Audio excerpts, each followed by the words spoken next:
Você tem diabetes tipo 3? Não sabe? Nem sabe que existia? Não tem problema. Neste vídeo, então, você vai ficar sabendo o que é diabetes tipo 3 e as diferenças dela e a diabetes tipo 1 e a 2. Diabetes tipo 3, a sigla é T3CDM, tá? Então, quando você ver esta sigla aqui no vídeo, você já sabe que estou falando de diabetes tipo 3, certo? Vamos lá. Então, ela pode ser chamada também de diabetes pancreática ou então pancreatogênica. Diabetes tipo 3 tem sido, infelizmente, diagnosticada como diabetes tipo 2, muito por conta do pouco conhecimento sobre a doença e também por causa da diferença dela e as outras duas doenças. Os dados e informações sobre tipo 3 ainda é escasso, por conta das poucas pesquisas e estudos sobre ela, o que torna-se um desafio para os médicos poderem diagnosticar a tipo 3 com mais precisão.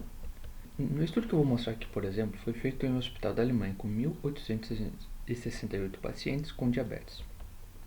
Olha só, dentre os 1.868 pacientes, 172 poderiam ser classificados como tipo 3, 9,2%. Dentre eles, 135 tinham diagnóstico de pancreatite, ou seja, 78,5%. 14 com câncer no pâncreas e 7 ainda com fibrose cística. A maioria dos pacientes com diabetes tipo 3 foram inicialmente classificados errados como diabetes tipo 2. 9,2% dos participantes tinham tipo 3, mas haviam sido diagnosticados como tipo 2. Quase 10% das pessoas com o diagnóstico errado da doença. O aparecimento de tipo 3 está ligado aos seguintes fatores: o histórico de pancreatite, câncer no pâncreas, inflamações principalmente no pâncreas e fibrose. Estes fatores levam a danos nas funções endócrinas e exógenas do pâncreas, que por consequência causam desregulação e insuficiência de insulina e glucagon, e ainda deficiência nas enzimas do pâncreas. Para ser considerada tipo 3, a doença precisa ter alguns critérios de diagnóstico, por exemplo, a insuficiência de funções exógenas do pâncreas, evidência patológica de pancreatite, ou seja, ter imagens do pâncreas mostrando, por exemplo, uma ressonância ou uma ecografia ou um ultrassom. Não ter diabetes tipo 1 relacionado aos anticorpos, pois esta condição pode criar defeitos na produção de insulina e levar à resistência mais tarde. E por que esses critérios? Porque eles vão além do diabetes tipo 1 e 2, que estão ligados principalmente aos níveis de glicose e insulina. Com estes critérios fica melhor para os médicos diagnosticarem tipo 3 e dar o melhor tratamento. A confirmação de tipo 3 poderá, então, ser feita através de um exame para verificar as respostas dos polipeptídeos do pâncreas. Desta maneira, separar se é 2 ou 3, se é tipo 1 ou tipo 2, né? Pois, no tipo 3 existe a perda dos polipeptídeos pancreáticos. O risco de desenvolver diabetes tipo 3 aumenta nas pessoas com pancreatite. Quanto mais tempo a pessoa tem pancreatite e mais problemas ela causou, maiores são as chances do desenvolvimento de tipo 3. Os riscos para desenvolver diabetes em quem teve pancreatite relacionada ao álcool aumenta em 50% após 10 anos da doença e em 83% após 25 anos. É o que revelou este estudo. Entre janeiro de 2005 e março de 2016, foi feito um estudo na Inglaterra, com mais de 2 milhões de pacientes. Os pesquisadores estudaram os novos casos de diabetes, o aparecimento de novos casos. E os resultados foram realmente surpreendentes. Os pesquisadores descobriram, por exemplo, que tipo 3 é mais comum do que diabetes tipo 1. Outro dado importante: 87,8% dos pacientes que tiveram diabetes, depois de ter alguma doença no pâncreas, foram diagnosticados errados, como tipo 2, mas na verdade eram tipo 3. Se na Alemanha e Inglaterra tem tantas pessoas sendo diagnosticadas como tipo 2, mas são na verdade tipo 3, imagina aqui no Brasil, com a qualidade do nosso atendimento pelo SUS.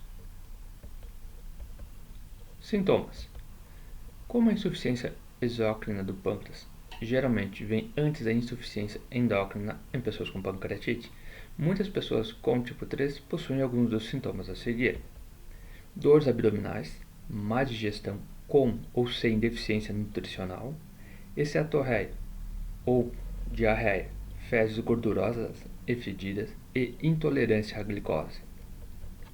Pacientes que não tiveram pancreatite podem também ter estes sintomas. As mudanças no nível e metabolismo da glicose começam meio devagar, como quem não quer nada, né? De vez em quando uma hiperglicemia, porém, conforme o sistema endócrino vai ficando com insuficiência, a glicose começa a aumentar mais e ficar mais tempo elevada. Isso fica evidente principalmente em momentos de estresse, alguma outra doença, ou então, ainda, se a pessoa estiver em tratamento com glicocorticoides. Mais tarde, os episódios de hipoglicemia ficam frequentes. As células beta têm problemas para secretar a insulina. As células alfa ficam desreguladas, tendo a secreção do glucagon também prejudicada. A deficiência das células beta geralmente não é total, então raramente os pacientes apresentam cetoacidose diabética. Cetoacidose eu falei. Não confunda com cetose, certo? Uma característica que é possível identificar em pessoas com tipo 3 é a má nutrição, ou então a deficiência em absorver os nutrientes da alimentação. Fato este que colabora para os episódios de diarreia e ou esteatorreia. Estes fatores colaboram também para uma outra marca da doença: os danos na secreção da incretina, que por sua vez danifica a liberação das células beta. Uma breve, rápida explicação sobre a incretina. Incretina é um hormônio liberado pelo pâncreas e intestino envolvido no metabolismo da glicose. Ele é liberado logo após o consumo de alimentos. Assim que a gente come, a incretina é liberada, certo? Essa é uma explicação super simples e rápida, só para você saber mais ou menos o que é. Pode ficar tranquila, eu vou fazer um vídeo sobre a importância das incretinas e o envolvimento delas com a diabetes. Vou explicar tudo, mas este vídeo vai sair mais para frente. Vamos seguir aqui. Complicações. Assim como em tipo 1 e 2, o tipo 3 divide também algumas das complicações, como a retinopatia, neuropatia e os problemas nos rins. E qual é o tratamento? Como existem poucos estudos e pesquisas, o tratamento com medicamentos segue mais ou menos a linha de diabetes tipo 2, com insulina e metformina, porém tem alguns detalhes. Para aqueles com histórico de pancreatite e má nutrição, geralmente a insulina é usada para tentar controlar o nível de glicose, né? Porém, as doses de metformina são, no geral, um pouco mais elevadas do que em tipo 2, para que as doses de insulina não sejam muito elevadas. E por que isso? Para diminuir principalmente os riscos de câncer no pâncreas. Existe o outro lado também. Essa dose maior de metformina tem seus efeitos colaterais e pode causar náuseas e principalmente a diarreia. Nutrição. Cada paciente com tipo 3 deve ser tratado devido às suas circunstâncias e condições, claro. Os primeiros objetivos devem ser prevenir ou corrigir a má nutrição, controlar os sintomas da esteatorreia e diminuir a hiperglicemia. Para isso, mudanças no estilo de vida são necessárias.